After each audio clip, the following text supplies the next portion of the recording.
Good evening, councillors. Welcome to the ordinary meeting of Blue Mountain City Council. This meeting is being recorded and will be live streamed. An audio file and a link to a live stream is available from the council's website. The audio recording will be available on the council's website for 6 months after the upload date.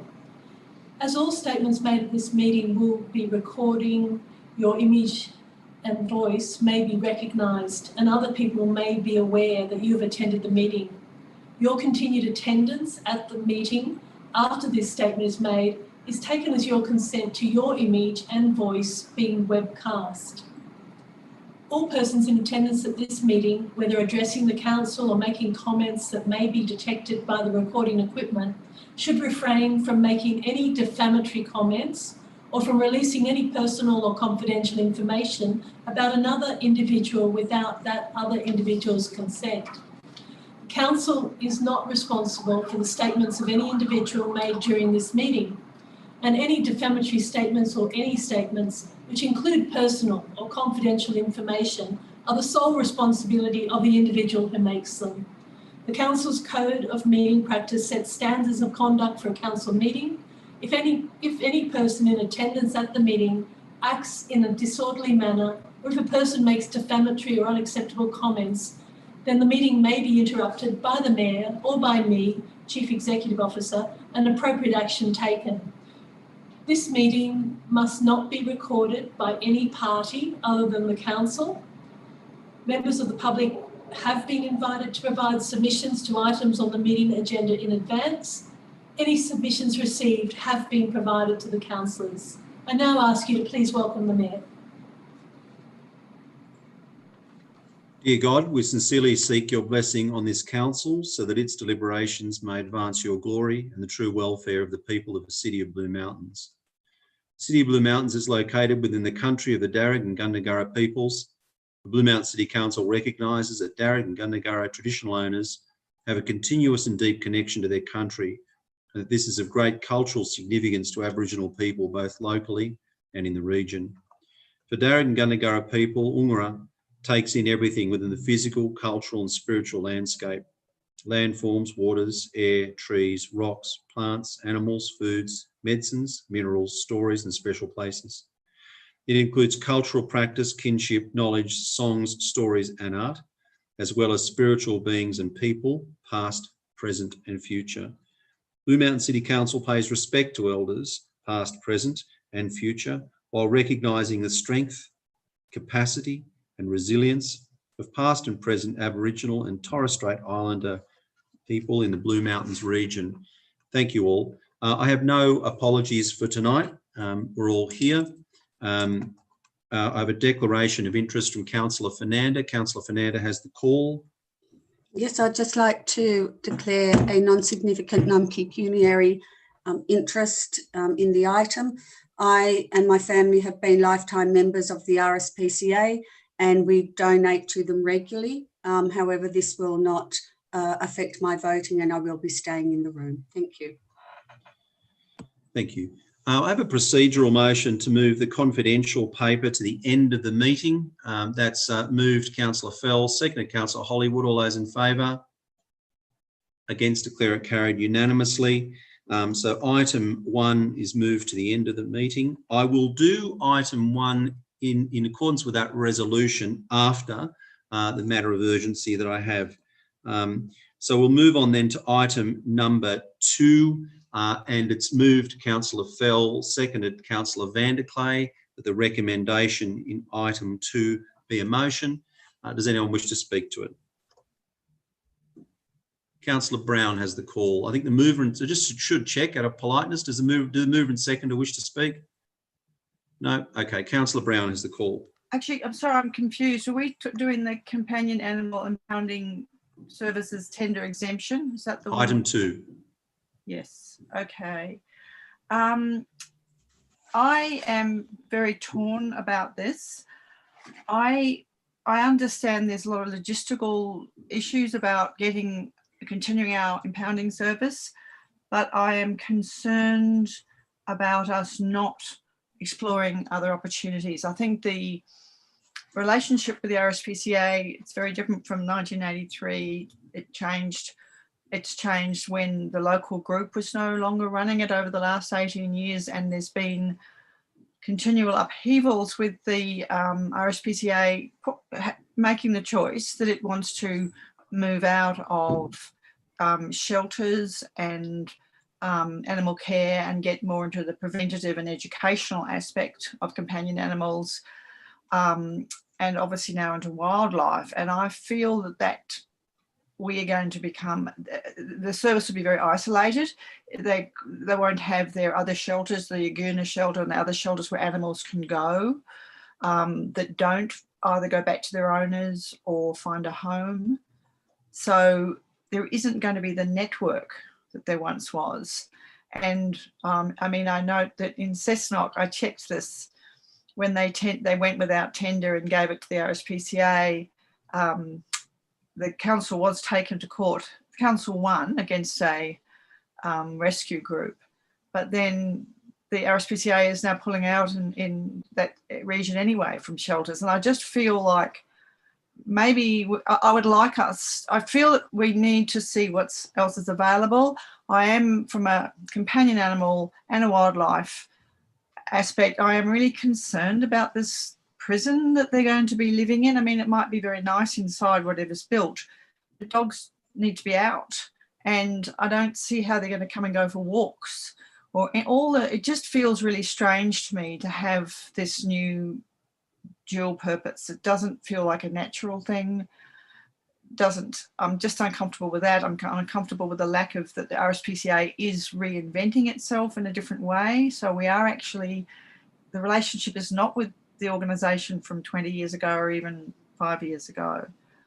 So I said, I would actually like us to see whether there are veterinarians.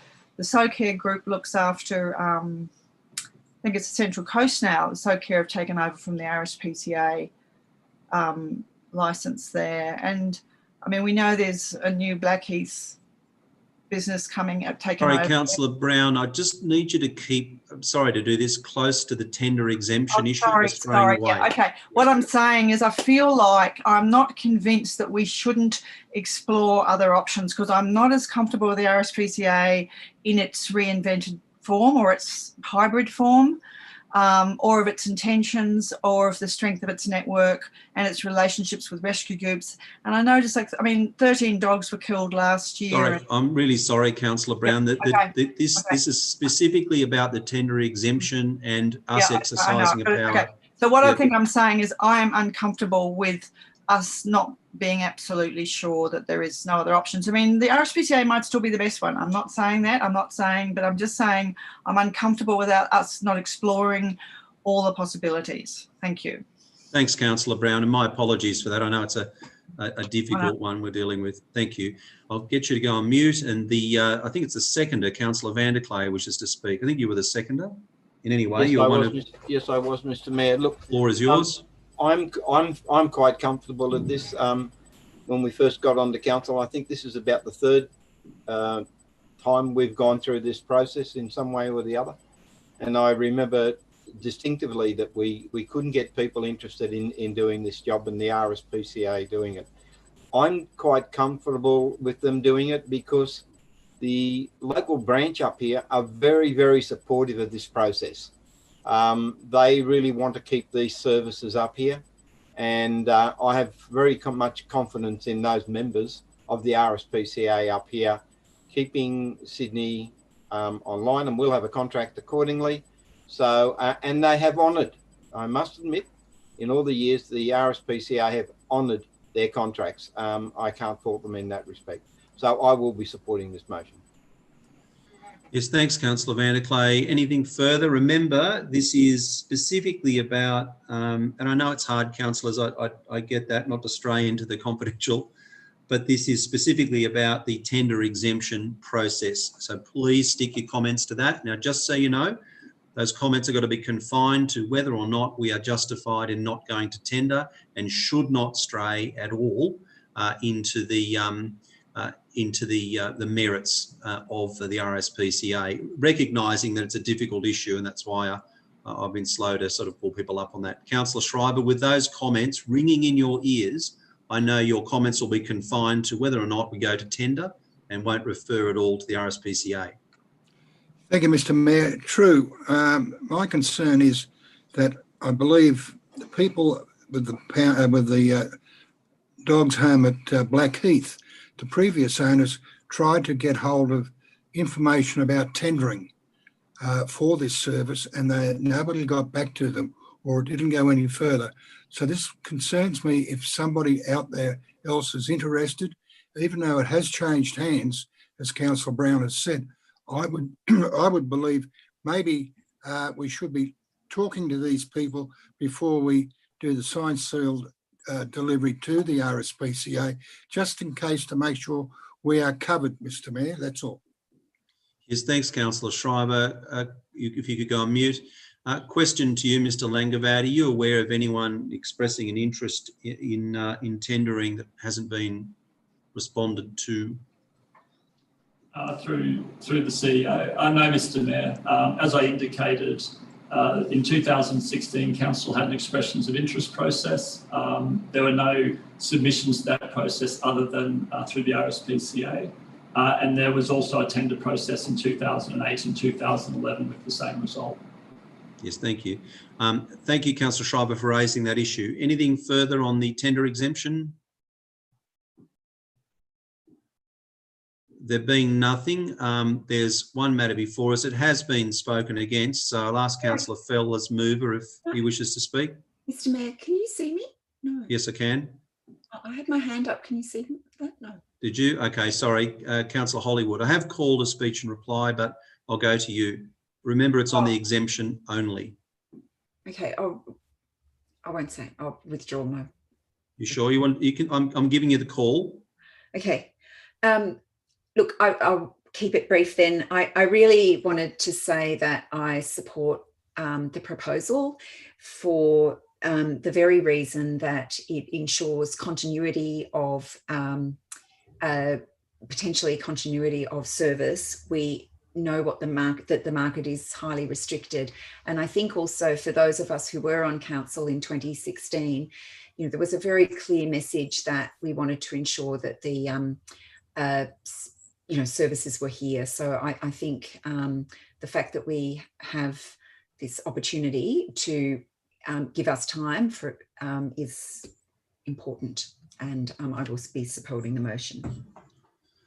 Thanks, Councillor Hollywood. I'll get you to go on mute. I will now ask the mover, Councillor Fell, if he has anything to say in reply. It has been spoken against.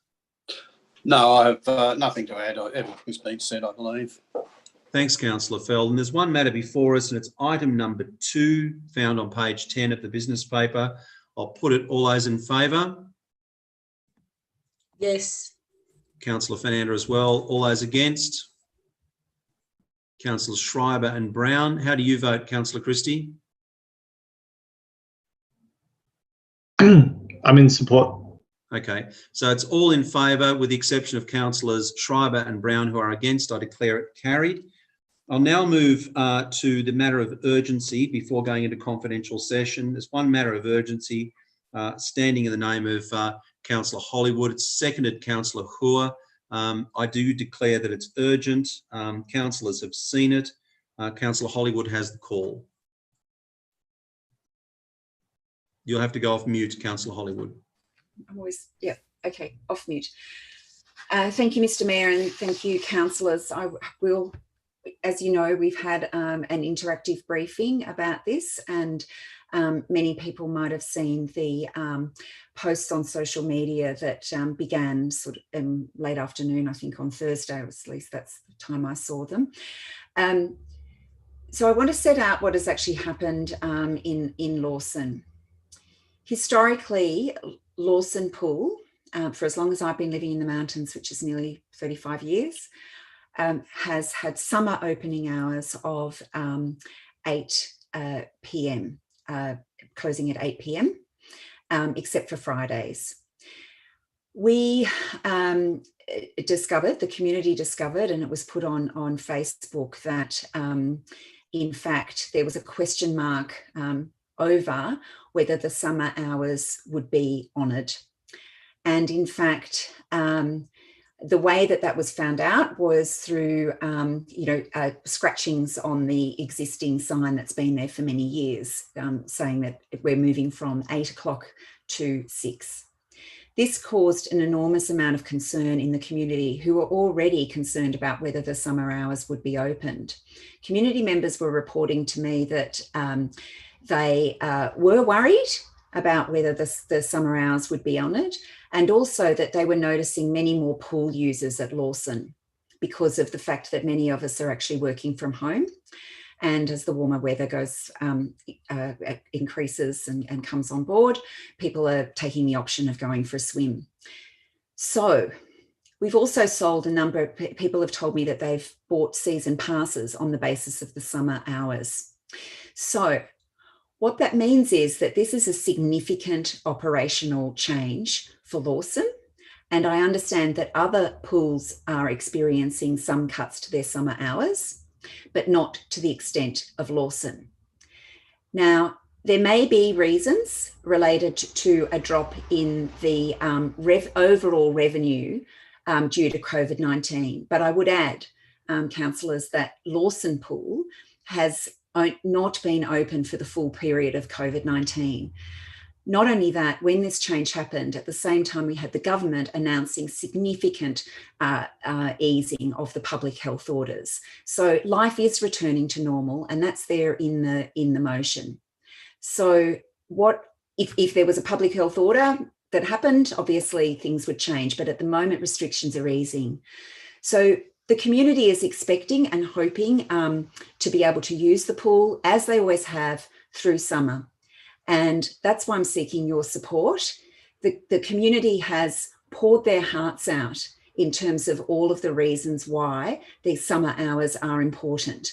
Some of it is about, basic things like they've bought a season pass on the basis that it would be open to 8.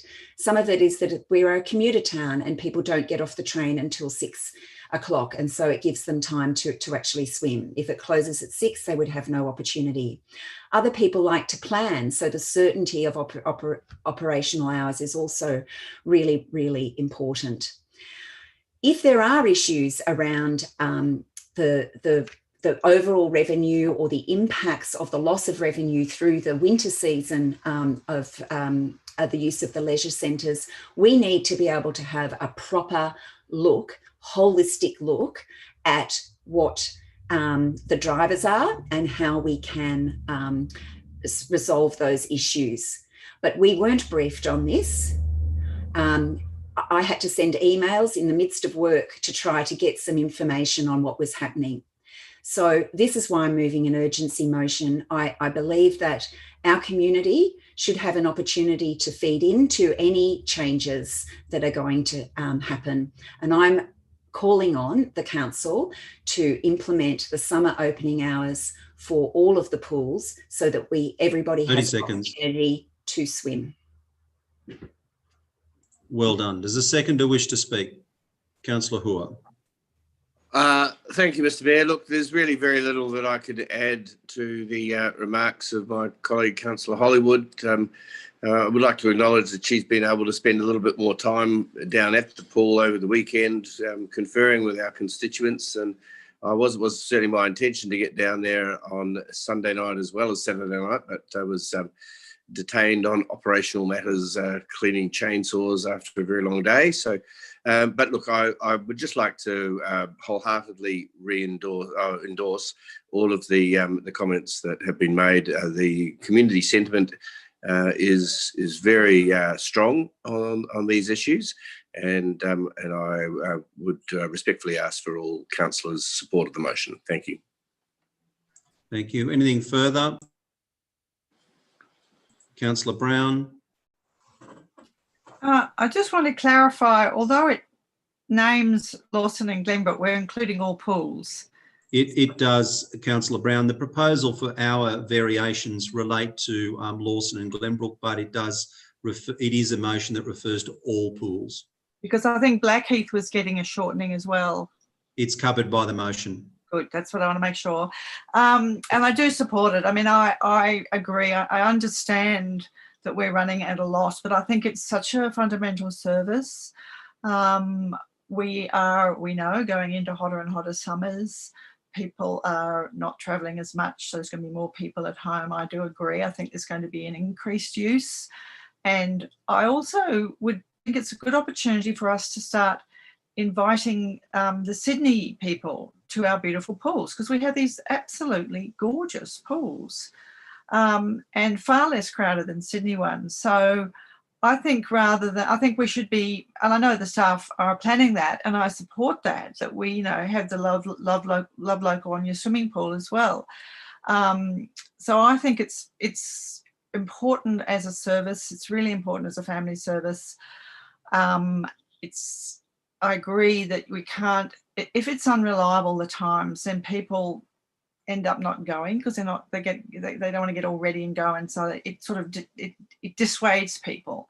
And I think what we should be doing, and I've always believed that about our pools anyway, I've always felt that they are beautiful, and we should be treating them as both a social a community amenity, but also as a great tourist attraction, and promoting them like that to increase the revenue. But I don't believe that the answer is to cut hours.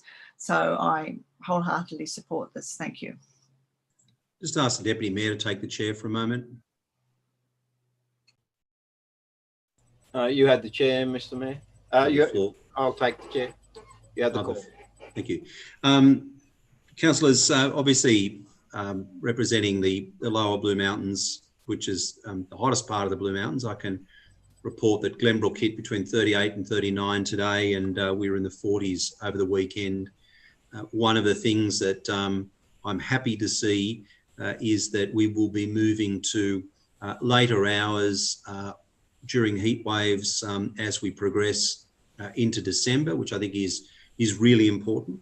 In our part of the mountains, and I'm not dissing any other part of the mountains by saying this, but we get Penrith temperatures, and so I know that a lot of residents take great comfort from that. Also, just want to let councillors know that the Love Local, Love Your Local pool strategy and campaign is designed to get people back and get patronage up. Councillor Brown's just referred to that, so did Councillor Hollywood earlier. It's key to locking in the viability of all our pools. We're a city of 78,000. We've got nearly half a dozen pools from one end of the mountains to the other. Cities like Penrith with 250,000 people have one public swimming centre, and we want to maintain what we have. It's important in the post-COVID era that we reintroduce people to that wonderful product. As Councillor Brown said, our pools are stunning, and I think would be somewhere that visitors might enjoy to come to as well.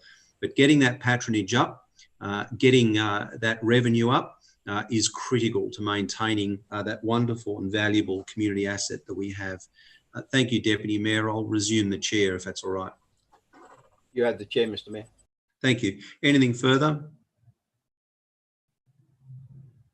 There's nothing further. It's not been spoken against. There's one matter before us, the urgency motion standing in the name of Councillors Hollywood and Hua. I'll put it. All those in favour? In favour. Thanks, Councillor Fernanda. Councillor Christie? Yep, in favour. I declare it carried unanimously. Thank you, councillors. That brings us now to the confidential item. So I have a motion to move into confidential session. It's moved Councillor Vanderklay, seconded Councillor Miles. All those in favour? Favour. In favour. Councillor Christie? Yep. Thank you. I declare it carried unanimously. The staff will now guide us into confidential session. The Executive Officer, I guess, will take control from this point. Just hold on a moment and we'll get a pop-up to enter breakout room. Thank you.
What, buddy? What? Sorry? To get more water. Why do you need more water? For Matthew. Matthew doesn't need water. Brendan, you might want to go into mute. It's a wonderful sound. Right, motion that we close the meeting. It's moved Councillor Bowling, seconded Councillor Fell, seconded Councillor Schreiber. Moved Councillor Bowling, seconded Councillor Schreiber, that the meeting be now closed. There's no one wishes to speak on closure. No, then I'll wish everyone a Merry Christmas as I put the meeting closing. All those in favour? Aye. Against? Declare it carried unanimously. Councillors and staff, 2020 has been a bugger of a year. Wish you all a Merry Christmas and Happy New Year and a much better 2020. All of you take care and stay safe over the summer. And thank you very much for each councillor. I know we've closed the meeting, but I do want to say to each and every one of you, thank you for your service to the city this year, to the ELT and to all your teams. Please pass that thanks on right to the front line of the council. It's been an incredible year. And despite everything we've had happening, I think the council has served our community well. Merry Christmas, everyone. Happy New Year. See you in 2021. Yeah, Merry Christmas, everybody. And Darryl, good to see that you're up and about again, mate. Thank you. Good to see you. Yeah, good Good to see you, Darryl. And staff, Will and Rosemary. All the best. Thank All the best, everybody. Good night. Bye. Bye. Merry Christmas. Good night.